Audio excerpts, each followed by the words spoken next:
This is Scott Cameron. We actually heard about him. He dropped the card off out here to Peachtree just during the conversation. And then they gave it to Bob, and then Bob gave it to me. And then I gave him a call, and we got him here. So this is great. Let me get out of your way. You have a good time. Appreciate it. I want to thank everybody for coming this morning. My name is Scott Cameron. I live in Ellijay, Georgia, and I also work at Ken Stanton Music. That's my real job, and then one of my hobbies is woodworking. So the way I got into it years ago, and I was telling some gentlemen that I started collecting fishing lures. I've always fished my whole life, but and I always liked tackle boxes. So when I started collecting lures, I got more and more of them, and over time I needed to make a box to hold my fishing lures, because like when my grandson, when I'm getting older, I want to give my grandson my fishing lures, and so I didn't want to give him in a plastic box or something. I wanted to give him something that would, stay in the family, so to speak. So I took my regular old plastic tackle box. It was which one was a Plano, and and I opened it up, and I just thought to myself, man, I think I can make all the pieces that put this box together. And the issues that I came across with it was, number one, it couldn't be. I think every time you tell people, or if you go online and you see wooden fishing tackle boxes, they're big, they're thick, they're bulky. They don't open up like a traditional box. And so I wanted to make it thin. I wanted to make the walls thin. So what I started trying to do was find out structurally, how thin could I make it so that it would stay light, and I settled at a 1/4 inch. I think you could probably go thinner than that if you wanted to, and so, again, all of you, I would imagine, except a couple guys like yourself, I started, I never had a shop until 8 years ago. So, and I really didn't do much woodworking other than that. I just started getting into it, just like you are. And, so I got to the point where I started playing around with them. And I think I'll go through the pictures later, if that's okay. And the other thing I wanted to tell you folks, if there's any questions you have, you want to stop me anywhere, I've never done this before. So I'm going to just wing it as best I can, but if you want to stop me, if I'm going the wrong direction, y'all just tell me and I'll give you any information I got, okay? Not knowing what I was doing, and I still don't know what I'm doing, but the first thing I had to do was I had to figure out, how to make a box. I know it sounds simple, and I thought it was simple, but as it turns out, it was tougher than I thought. So, I went out and got a box joint, dovetail joint. So, and then what I started doing is I started getting dimensions off of the box that I wanted to make. And the thing about, at least for me, fishing tackle boxes, there was a lot of dimensional issues that you might not think about. So, take instance with this box, for instance, okay? If you're going to have trays sitting in this box, right, they can only be so high. They can only be so thick, because these are 1 3/8 inches, okay? And that's this way. So if you look at traditional tackle boxes, what they do is the trays themselves are typically, and they vary a little bit, but they're typically 1 inch deep, okay, and about 1 1/8 inches wide, all right? So my thing was, I got to put a floor in it. So, I'm routing that into the bottom of the tray so that I can go ahead and cut this down to make the floor fit in when the pieces go around it. But in constructing the top, you have to make it high enough in order to accommodate the amount of trays you're going to put into it. So what happens is, as you get into a tray that has more boxes, I make 2 trays, 3 trays, and I'm even making 4 trays now. So that top of that box is going to be about that high, because it's got to accommodate 4 1 3/8 trays. Okay? And so, you know, this is more like your traditional box, right? Just like this, and they open up just like that, okay? And so, then what I started doing is once I came up with this, I didn't want to just take a piece of wood and put it on the top like that. I didn't feel like the glue joint would be good enough. So what I did then was, I routed that extra edge in there to increase the glue joint, if that makes any sense, okay? And this is a pretty thin one. You know, you all know this, but every piece of wood's different, and sometimes you cut them and you're going to wind up with something thinner than you want. On tops, I typically like making them a little bit thicker as long as it's not a real heavy piece of wood. This is not a particularly thick top. So typically my tops will be maybe not a ½ inch, but close, so that this joint here, there's a little bit more gluing into this box. You see what I mean? And the other thing too is you got to realize, and I know you do, but when you put these two together like this, it's the inside dimension that has to accommodate the number of trays that you're going to put in it. I've built boxes where I didn't think that, and all of a sudden I can't close the top because I didn't think of this ½ inch or 3/8 of an inch in here, and so I was off that much. And then the other thing too is, and I'm getting ahead of myself, but you have pieces in here too. Like, I always wanted to just put this strip in here, just so when you close the box, if you're going to use it out, the rain won't go directly in that hole. It kind of takes some of the moisture off of your lures a little bit. So I had to accommodate not only for and you can see it here, see the thickness of the top, and then you can see this piece here, so now I got to accommodate for that much, okay? So, as far as putting the box together, this is no issue, right? And the bottom is exactly the same, and the difference is that the bottom of the box does not have to accommodate anything, really. What I was trying to do is I was trying to make it to where it would accommodate a fishing reel and maybe some other boxes, things like that, with lures and stuff in it. But it's the top of the box that, again, it's got to fit those trays. So then the next thing I had was, I wanted to make it, I wanted to make it aesthetically looking good. If you have the bottom 2 inches deep and you have the top 4 inches deep, it just tends to look funny. So, and then I went on to the internet and I found this thing called a perfect rectangle, and so I was trying to come up with a dimension of the box that was pleasing to the eye, believe it or not. And so I tried to get as close as I could. You can see that this one is bigger than this one, right? Okay, and this one is probably going to be, these are in different stages of completion. This is going to be pretty much when I'm done about the same as this box here, okay? So, things to consider. And this is where I think, if you don't mind, I'm going to jump ahead here. I think if I can do this, let me see what I got here. You can see where I'm putting that edge in the top of that box. You can see the type of clamp that I'm using to clamp these boxes up, right? That's just some of the wood that I use, because I don't need to tell any of you, I think the thing that attracts me most to woodworking is wood. Now, I know that sounds stupid, but I go to a lumber yard and I stay there longer than I can stay in a grocery store. I love lumber, I just do. And I'll walk around, and it's like this piece of wood right here. You won't walk into a store and find a piece of oak like that with the holes in it like that. You just won't. And each and every one of you know when you walk in, there's a piece of wood in that lumber yard going, hey, I'm over here. And all of a sudden you go, man, I want that one, So every piece of wood that I pick has got something about it that I see is going to bring some life and some beauty to whatever box I'm going to make.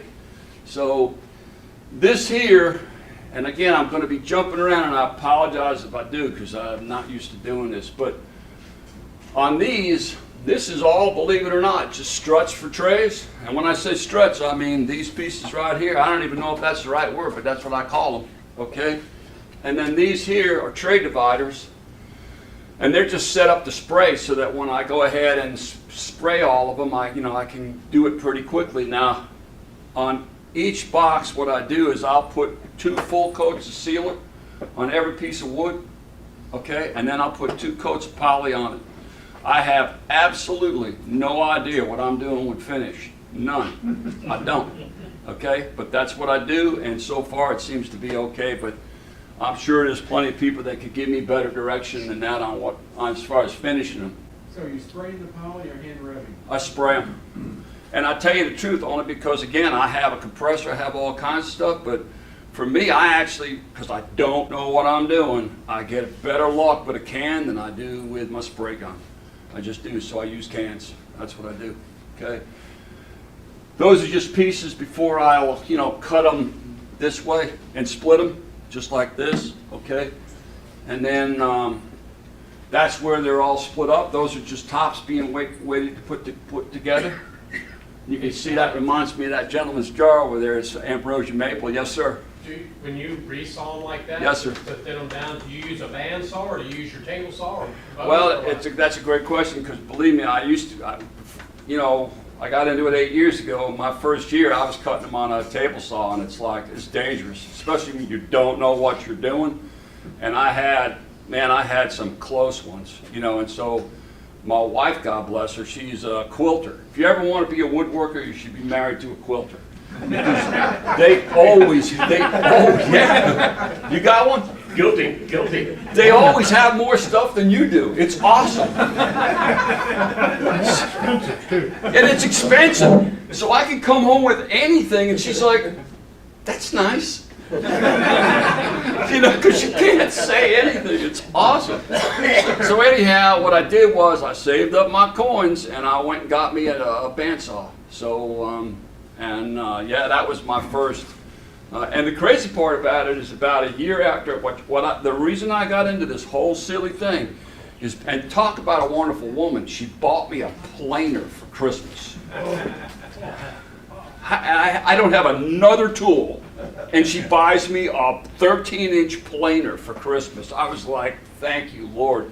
So anyhow, she did that. So then this is where I'm just putting, because when you're making a bunch of boxes at the same time, like I typically make about 20 a year. And so what I do is I keep the components together so I don't mix them up, because if you get a bunch of tops, you're sitting there spending a long time trying to figure out which one matches up to which one. And so there you can see where, I went ahead and I started putting the box joints on all these pieces that are going to put together to make this. You know what I mean? That right there. Okay. And then so this is the part that got me. My first 2 boxes I made, these pieces were glued in there. Okay, yeah, and I knew it wasn't a good idea, but my little piddly brain couldn't figure out any better way of doing it. So what I started doing was, what I'll do is I'll go ahead and I'll put this joint in. I'll cut this in first, right? This bottom channel, and the way I do it, I'm not saying it's the right way, but I'll use a 3/16 router bit. Right? And just set the fence real close. And since it's not coming through too far, I'll go ahead and just run that over it like that. And so I'll make this, right? And then what I'll do is this will kind of tell you, and then I'll show you later, but what I'll do is I'll make sure that I take these 2 pieces and butt them up this way, right? So that this channel is right up against this channel, right? And then what I'll do is I'll take, let's just say there's 3 trays here, right? Say there's 3 trays. I will tape these 2 together, and then these 2 together, and then these 2 together. I'll put them all face down, and I'll use painter's tape and tape them together so it's a thing of those trays about this big, right? And then what I do is I set my table saw, okay, so that the blade is only, up a little tiny bit, right? And then what I'll do is I'll sand it out 1.5 inches, or what I think it's, let's just say it's 1.5 inches. What I'll do is I'll go ahead and I'll run that one through all those pieces, right? And then I'll flip it around and I'll do it on this side again. You follow me? You see what I mean? And then I'll go ahead and sand it out another 1.5 inches. So now I'm cutting, the first one I cut was this one. Now the second one I'm cutting is this one, right? And I just keep moving the thing out. And what I had to do, and anyone that wants to know the specific dimensions for like these, just get in touch with me, because I can give you, it took me a little while. You guys probably could do it in a second. I couldn't. And so what I'll do is, depending on how long that tray is, depending on how long that box is, that's how many trays you're going to have in each one, right? Bays in each one. And so, yes, sir. So your dividers, or the width of the kerf on your saw blade? Yes, you got to add that to it, right? And see, this was, this is 3/16, okay? And the reason these were 3/16 on the original ones is because my planer couldn't plane down any lower than 3/16, you see? Yeah. So then, because I wanted to make these thinner, I don't like them quite so bulky, I went and got a drum sander. So now I could sand it down to practically nothing. And so now these are 1/8 inch now.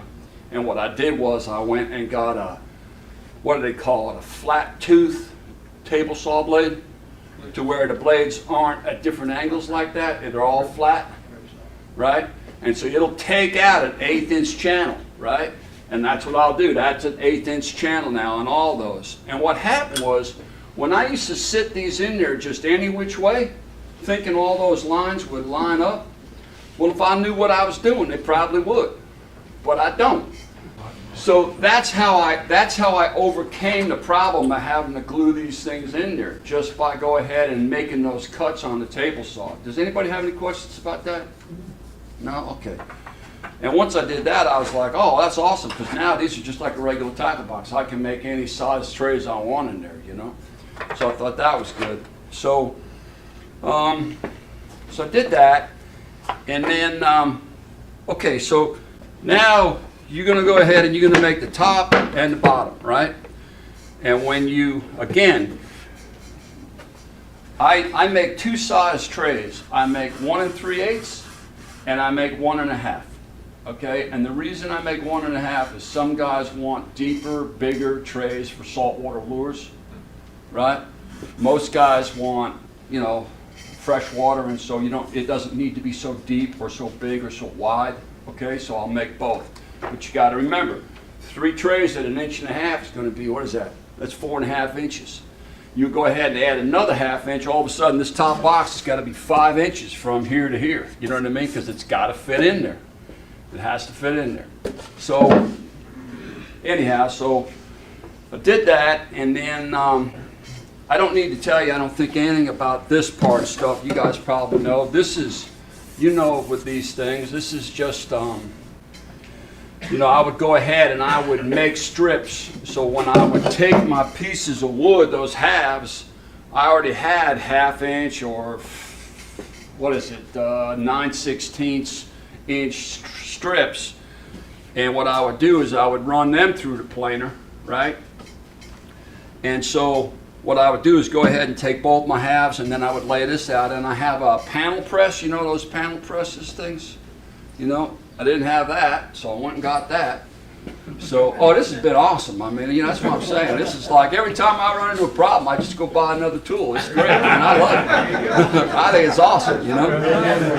I love that. So, anyhow, so that takes care of that. Now, I did have one thing, and it's never happened to me before, but I'll tell you anyhow. You know, and again, I told you I work for Ken Stamp Music, so I go to the Gibson Guitar Factory quite often. Gibson guitars are made, they use Type-On, that's what they use. They use Type-On. And I ran into a batch at one time, don't know why, don't know how, but all of a sudden, I would put my tops together, and again, I can glue, okay? I can't do much else, but I can glue. Bottom line is I could take those tops and just take them apart. And it turned out to be one bad batch of glue. It's just incredible. So now every time I put tops together, I try and break them to make sure that the glue's good. So anyhow, but I did that, and then you know, cutting the edge on it, as you can see, this is no big deal. I just put like I'll use a bigger router bit than I need, like a 1/2 inch, but I only set the fence at a 1/4 inch away, so I'm cutting a 1/4 inch channel all the way around this so that it'll fit in the box, you know. And then, you know, glue that up. And then what I'll do is I'll put, and again, I don't know the names, so y'all can help me, but the router bits that have, you know, the curve to it. Round over, okay. And so then what I'll do is I got a table router. I just round the edges off real rough like that. You know what I mean? All of them, just like that. And I do the same thing on the sides. Now what I found out with the sides is if I don't put another piece of wood here, just any kind of scrap, what'll happen sometimes is it'll tear out the end. So I butt up a piece of wood against it, and that way it doesn't tear out the end or anything. And this is just because I don't want to sand all this. I don't mind sanding a little bit of it, but I don't want to sand the whole round on it, you know what I mean? So that's why I do that with that. And then, let me think what else I can get to next. I'll tell you now my favorite part is I couldn't figure the handles out. Yes, sir. I'm sorry, Brian. Obviously, you have a really good box joint jig. What jig do you end up using? I use a lead. Elite? Is that how they pronounce it? Yeah. Lead, yeah. So it's like a dovetail machine, but it's a lead jig. Yes, sir, a lead jig. That's what it was. It was a Super 18 or something like that. You know, and again, you know, sometimes it's a blessing to be stupid. It just is, because you know you don't know anything. And so, you know, it's not like I'm sitting here saying, oh, I know better than they. No, I absolutely do not. So I just investigated as best I could. That's the one I felt would be a good jig. It was not cheap, and I saved for it, and I bought it. You know, so quilters, I'm telling you, it's great. It's awesome. Anyhow, so yeah, so I did that, and I'll tell you this too, because some of my boxes, and I'll show you later, I actually do dovetails on these. But the reason I don't do dovetails is because, again, I'm not that good. And if I'm going to make, you saw that one pile, all those box joints? If I did that with dovetails, they wouldn't all be good. I'm not that good at it. I'm just not. And I wanted to make something that was nice, and it would still be attractive depending on what types of wood I used to complement each other, but I needed to be able to get them out, you know, with pretty good consistency, and that's why I use a box joint. So what I did was, again, I'm in the musical instrument business, and all I have is plastic handles. And I couldn't stand the thought of putting a plastic handle on a wooden box. What I'll do... Let him come up here. Don't Yeah, you go okay. back to him. See, you're going to wind up, let's just say in this tackle box, right? You got 4 over here, 4 here, and 4 here, right? So there's 8 of them, okay? And what I'll do is I will butt them up like this to each other, right? And then I will turn them around so that now you have, and in this particular case, I can tell you from doing it, 8's too many for me. I'll do 6, and probably in this case I would do 4 and 4. But what I'll do is then, say there's another pair here. I'll use painter's tape and I'll tape them, right? And then I'll set my fence on the table saw at like 1.5 inches, right? And then I'll put that, what do you call that thing that you put in there with the miter thing, right? Yeah, so then what'll happen is as I push it over, it'll cut that first run right here, right? And then all I do is turn it over this way, right? And do the same thing on this side. Then I go ahead and move the fence out another 1.5 inches, including the thickness of the blade, right? And I'll do the next run, and I'll flip it over and do the next run, see? And then if I have 6 of them together, I'm doing an entire side at once and then another entire side at once.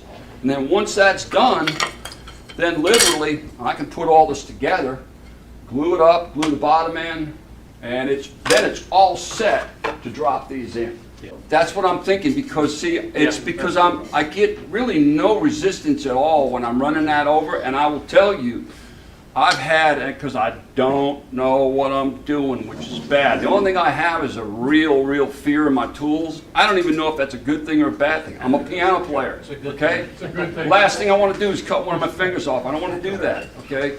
But there's been a couple of times where I had a board bounce off this thumb, and I'm telling you, this board bounced off my thumb and went over to that bandsaw and broke my thumb bad. I mean, it was not fun, but I didn't cut myself.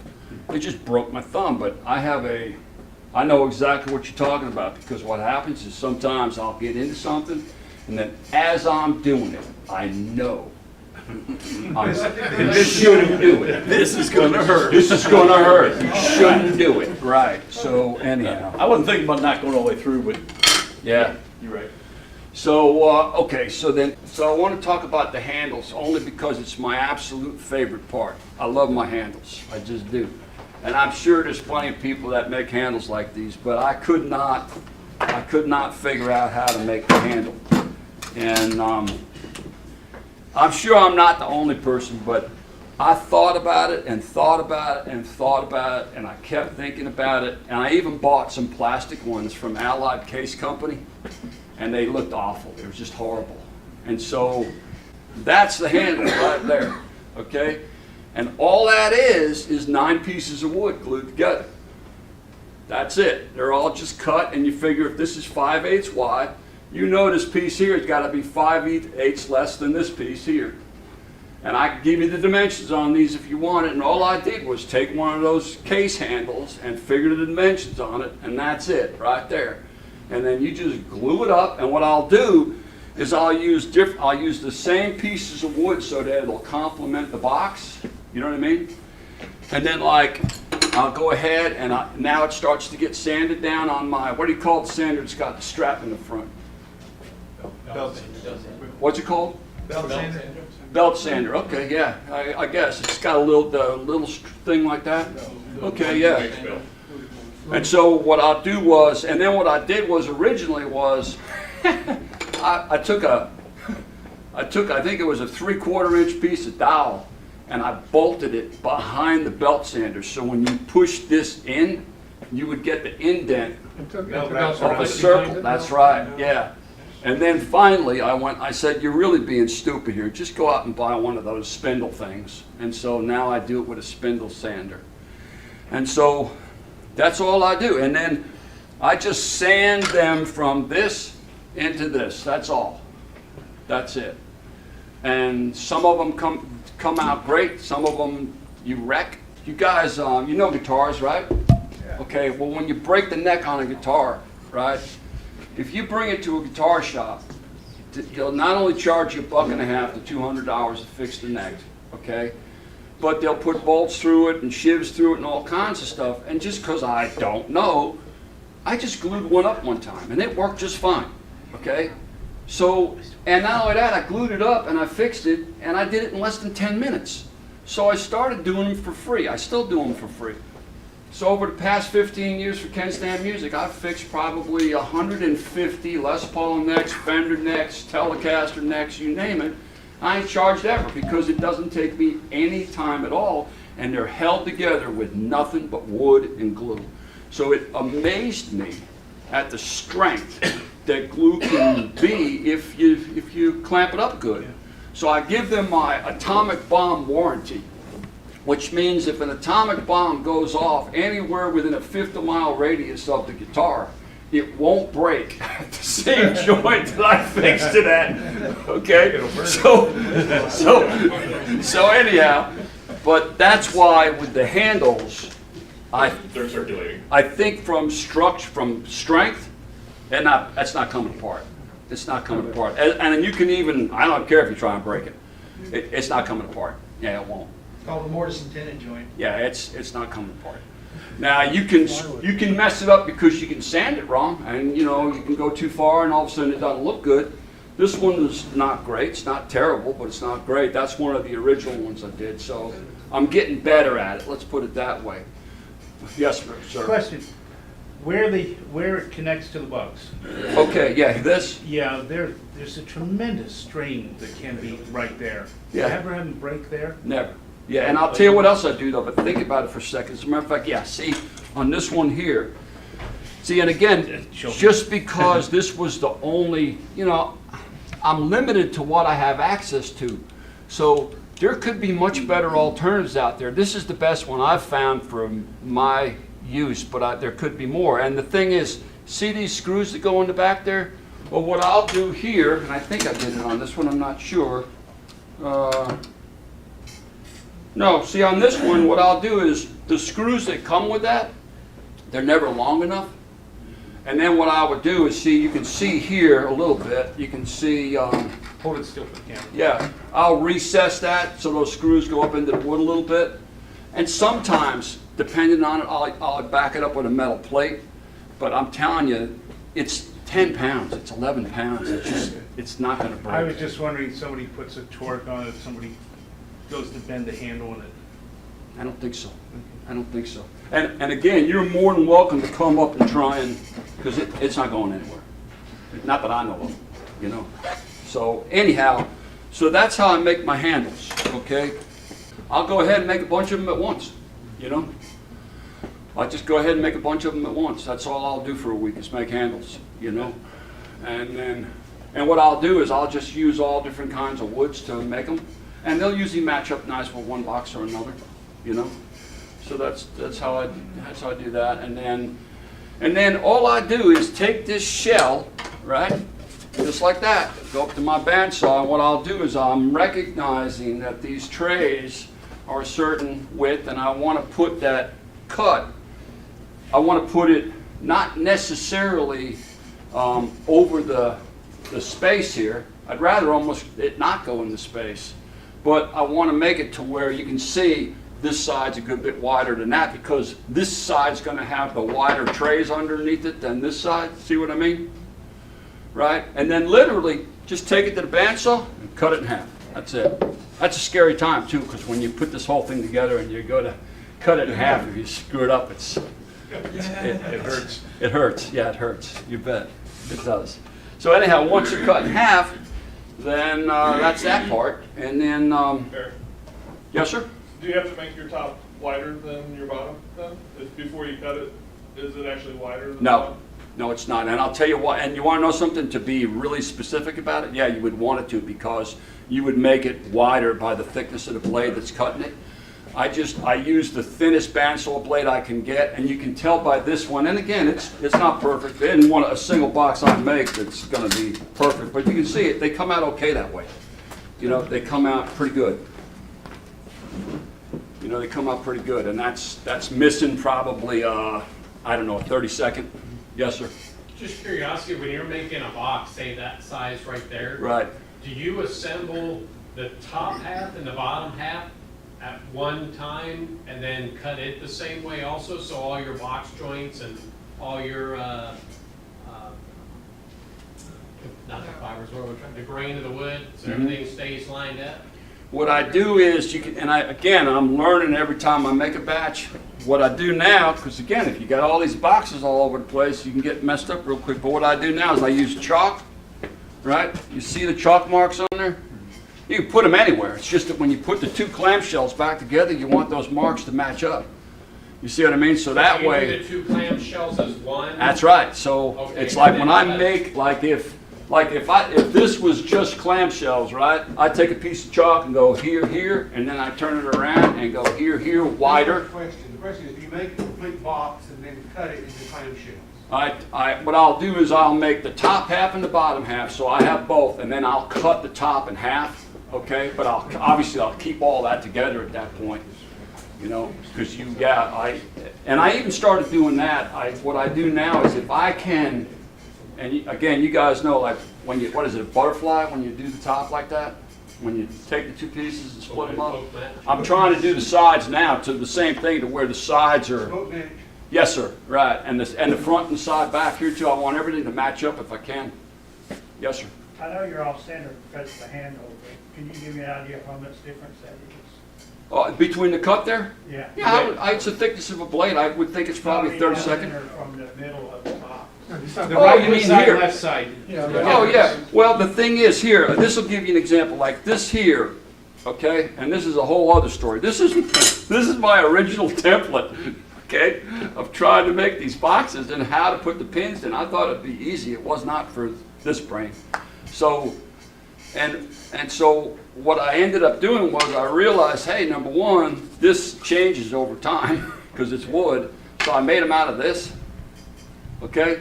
So this is for an 11-inch total width box. This is for what I would consider to be, this is an extra large box, okay?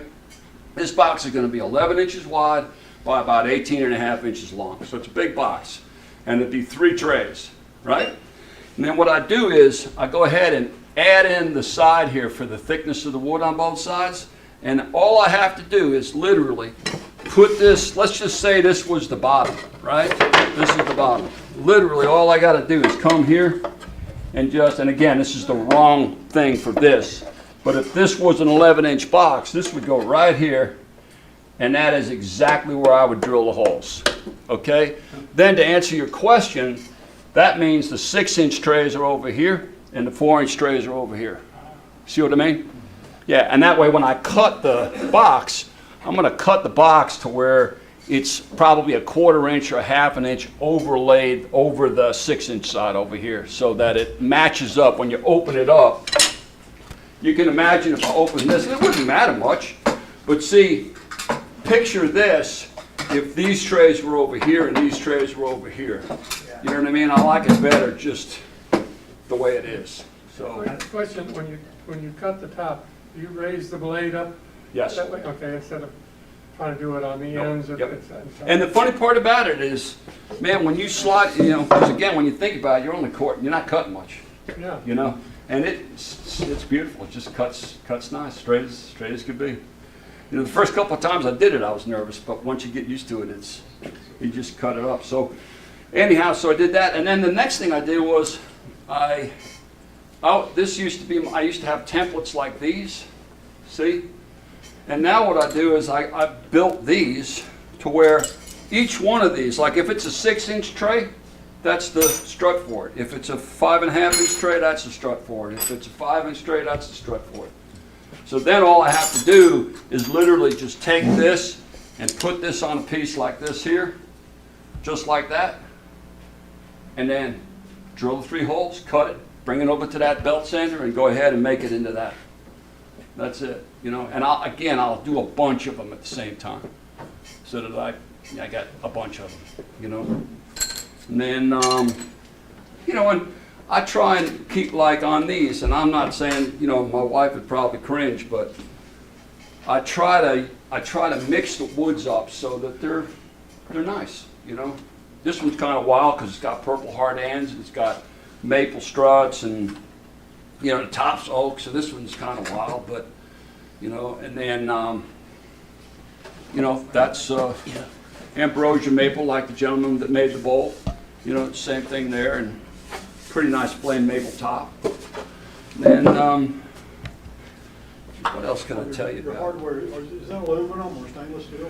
I use both, believe it or not, and I know it sounds silly, but on the bigger boxes, because stainless steel obviously is a little bit heavier, I'm always trying to keep them light.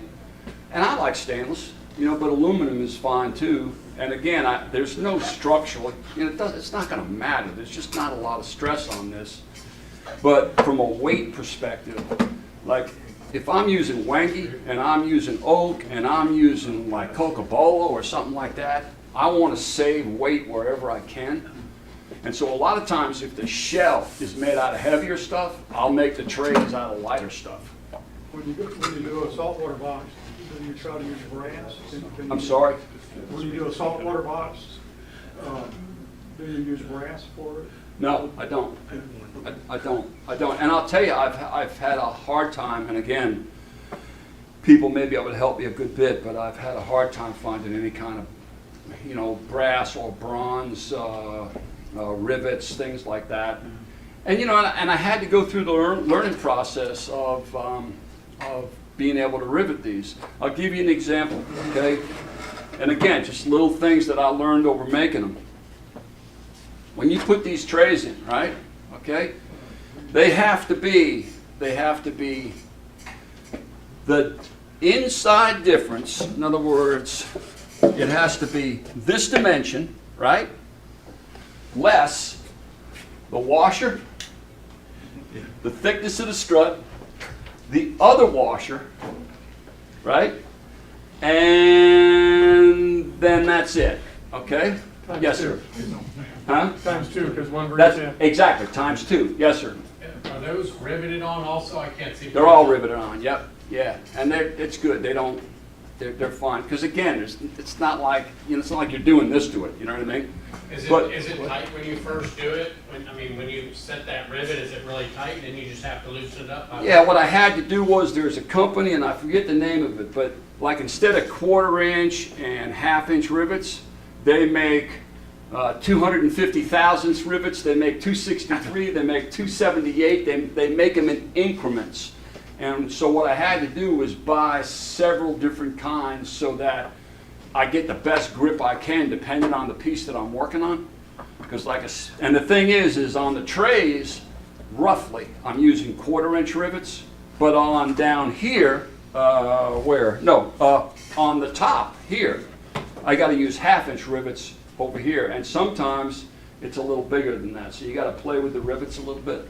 You know, I think his question is, when you put this rivet in, Yes. you put it in tight, is it going to put It's- too much it's tight. pressure on here so it doesn't move very well? Here's the thing, and originally I didn't use washers.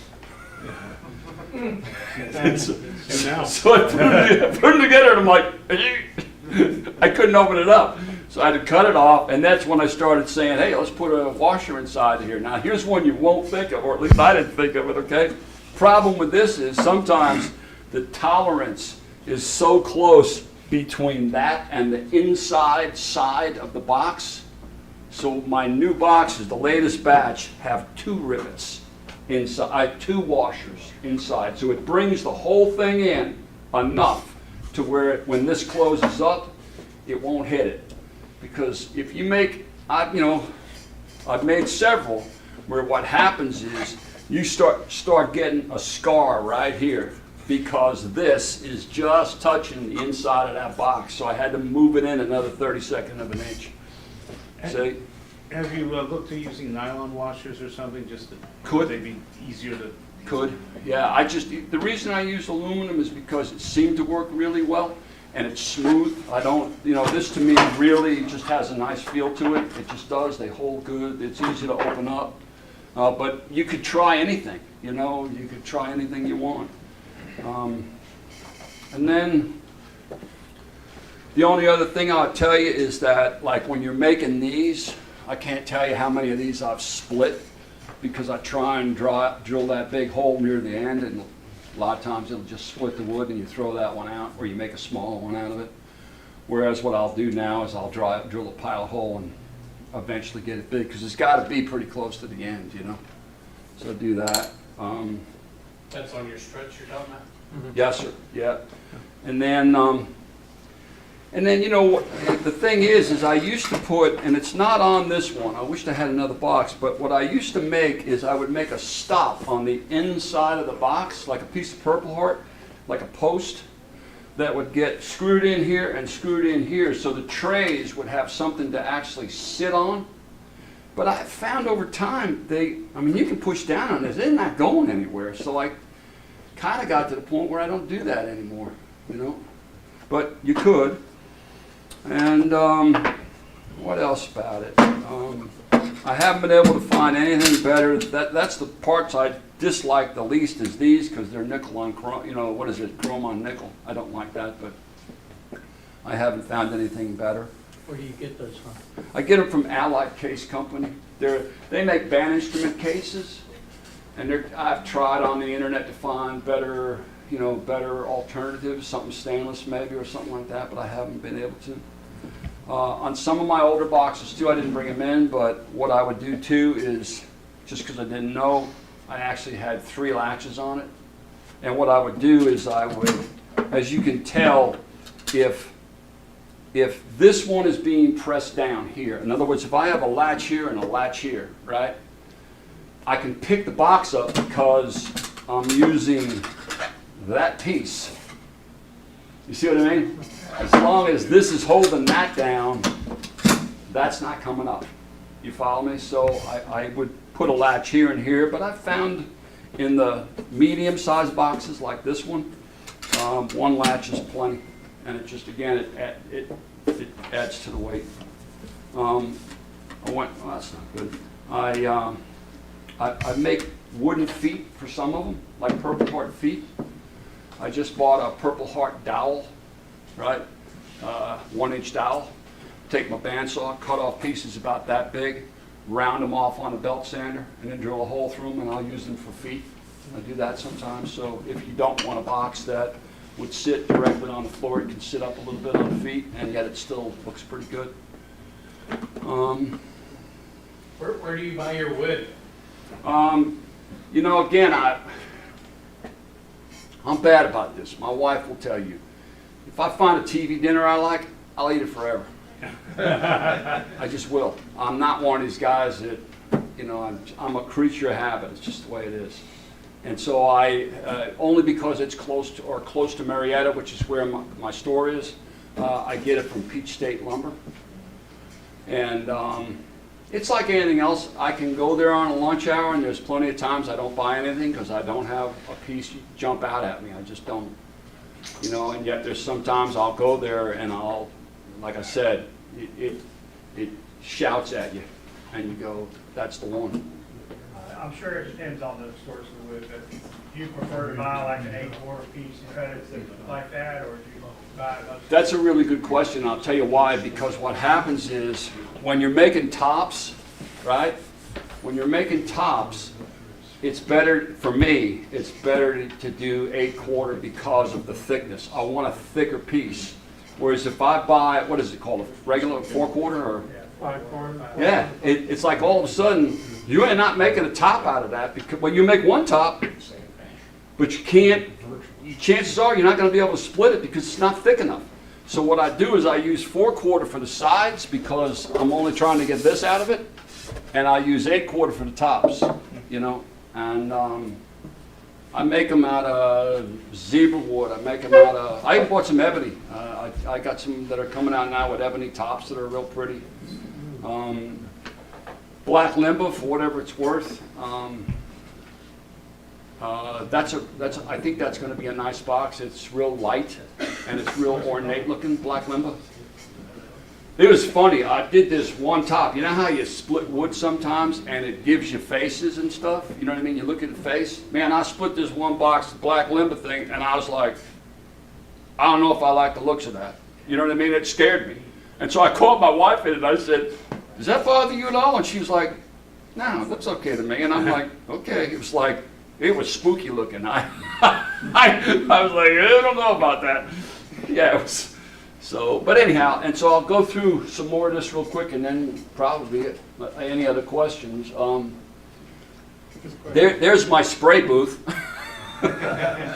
Okay, I'm surprised my chihuahuas are not in the picture. This is where I'll start putting them together. And so what I'll do is I'll put these struts in first and then I'll start putting the next, you know, each tray as it goes in and just rivet them in. There's one side set up like that. And there's just a bunch of pieces and parts. That's actually, let me see, that's 1, 2, 3, 4, 5, 6.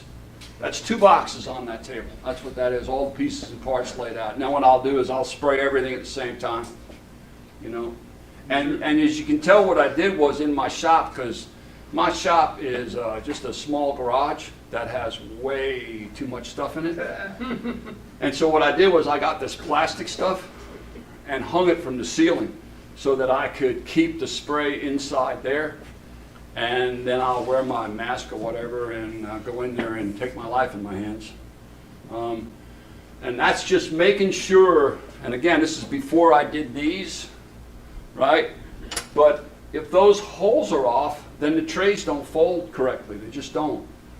And so what I would do is I would actually make like a pin board like that to make sure each one of the holes fit correctly. Sure looks like a jig to me. Looks like what? A jig. A jig, yeah, exactly. See, that's the bad thing about being in the music business for 45 years. I don't hear good. And that's just a whole bunch of dividers, tray dividers. That's all going to get cut up into tray dividers. And there's my glue press. So these, What size boards do you glue there? Are those 3/4 or 5/4 that you're gluing together and then? these here, Yes. it's hard for me to tell, but they're probably thin, because what I'll do is if I'm making, those are tops. Those are the only things that I really glue together. And so they're going to be 1/2 inch, 9/16, something like that, because I have to take it, and then once it's glued up, I'll clean it off, and then I will run it through the planer and get it nice and smooth, just like that one. So your tops are already resoldered and everything when you put them in the press? Yes, sir. You bet. They're all cut, and it's being glued up, and that's that. And then, I'm using those type of, I don't know what they call them, but band clamps to clamp the box up. Yes, strap on it. Right, strap clamp, and then that's just a bunch of pieces waiting to get put, trays waiting to get put together. This is where I just took strips of wood and took my, pieces that I knew were already the right dimensions, and I just put them on there, and I'll cut out a bunch at the same time. And then, that's it. How many do you make a year? 20. 20? 20 at the most, and it's probably less than that, because I got a full-time job, and I live in LJ, and I work in Marietta. So I've been driving 140 miles a day for 15 years. Okay, 15 years. It's a Yeah. pretty drop. My boss asked me last week, Kenny asked me last week, he said, how much longer are you going to do this? And I said, well, I've driven to the moon, and then I drove back from the moon back to Earth, and now I'm headed back to the moon again, and when I get to the moon this time, I'm staying. And he said, how long is that going to be? I said, about 3 years. Yeah, so that's it. Yeah. And then, and I guess that's it. And then if we could just, go ahead. Yeah.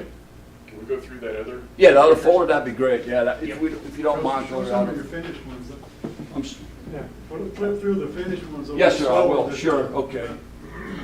And for what it's worth, my website, and I'm sorry, I had no idea so many people would come. I didn't bring that many business cards, but my website is CameronTackleBoxes.com. That's what it is, and Yeah, put it down. oh, great, okay, yeah. And so this was the first one here that I made years ago, because when I started collecting fishing lures, I just needed something that had a bunch of trays in it and a lot of storage on top. So that was one of the first ones I made. And then this was a second one because I wanted a jumbo tackle box. And that's pretty wild, because this one, believe it or not, has 2 trays that go vertically down in the side, 2 trays that go vertically down in this side, 3 trays that go in the front, and then all storage in the top. And so that one took me a while, but I was real proud of that one. I actually took it fishing a couple times. And that's probably that box, or real similar to it. There's a really nice piece of leopard wood. That's a nice box with zebra wood and a wangy top. It was real pretty. Can you design these with a computer program? No, sir. No, sir. Computers don't like me. They don't. And then that's an interesting one, because that's a small 6-tray box. There's 6 trays in that actually come out. But it's the size of this one, so the top is just 1 3/8 higher, But that's one of my favorite boxes, and then that shows you a little bit of some of my fishing lures, and there's some of my handles that I had made, and then there's a 6-tray box. You can see that, and then more of that. I hope I have a picture of that one. I don't know that if I do or not. I wish I did, because that's a really cool box. Yes, you can only see a little bit. See, there's the 3 trays. And what I loved about that is I did this little trap door thing in there, and there's magnets that hold that door in, But I wished I had more pictures of that. Oh, I'm sorry. I guess that's the end of it. I guess, yeah. So anyhow, guys, I hope this has been helpful. Thank you. You're welcome.